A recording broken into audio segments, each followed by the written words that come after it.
Hi, I'm Stephanie Strange. Want to hear something scary? Have you heard of the silent twins? Miss Gibbons sat watching her twin daughters play. She desperately wanted to know what they were saying, but June and Jennifer had a sisterly bond so strong they had invented their own language. It was a language that only they could understand. Although she didn't understand the words, it appeared Jennifer was the boss. Since the girls were unwilling to participate in class, the girls struggled at school. In their hometown in Wales, they were the only non-white children, and they suffered relentless bullying due to their differences. Before long, they became known as the Silent Twins. Soon, they refused to engage with anyone else at all, becoming isolated and inseparable, and even mirroring each other's behavior. It became harder to tell them apart. It was as if their personalities were interchangeable. One day, a twin would appear as June. The next day, she would appear as Jennifer. Before long, a school nurse referred them for a psychiatric review, and they were being sent to separate boarding schools. But instead of helping them to establish independence without each other, the twins withdrew further into themselves. Staff at the schools would have to drag the girls from their beds. Without each other, they didn't communicate with anyone else at all. Realizing that being separated was making things worse, the twins were sent home. This time, Miss Gibbons watched her teens filling the pages of notebooks with stories and diary entries.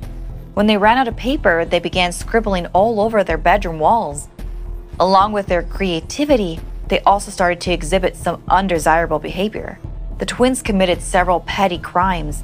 This escalated to arson, and once again, June and Jennifer found themselves under their psychological assessments. This time, they were deemed unsafe to themselves and society and were committed to a maximum security psychiatric facility filled with dangerous criminals, housing some of the UK's most evil criminals. They remained in prison for several years, administered many different drugs and treatments with varying side effects trying to break their silence. At some point during their time in the facility, the twins, now young women, decided that in order for one of them to be able to live a full life, the other must die. Marjorie Wallace was visiting with the twins just before they became eligible to transfer to a lower security facility back in their hometown. She was a reporter and one of very few people they actually conversed with. During this particular meeting, Jennifer told her, "Marjorie, I'm going to have to die. We have decided." Of course, Miss Wallace was unsettled by this. She reported it to the medical staff, but they were not concerned since the twins were supervised and have not proven to be a risk of harm to themselves. The day they were set to travel to Wales, Jennifer leaned her head onto June's shoulder and fell into a coma and passed away quietly. Doctors ruled it as a heart attack despite no medical history of a heart condition and no toxins found in her body during the autopsy. She was only 29. It seemed a pact had been made, and one life indeed faded, finally allowing the other to thrive. The diaries that the twins had kept revealed they might not have been as close as originally perceived. June believed Jennifer was a dark shadow constantly possessing her. Despite their apparent bond and insistence on only communicating with each other, June was fearful of Jennifer. According to the entries, she was the dominant sister, often feeling disdain for June. After Jennifer's death, June kept her part of the bargain.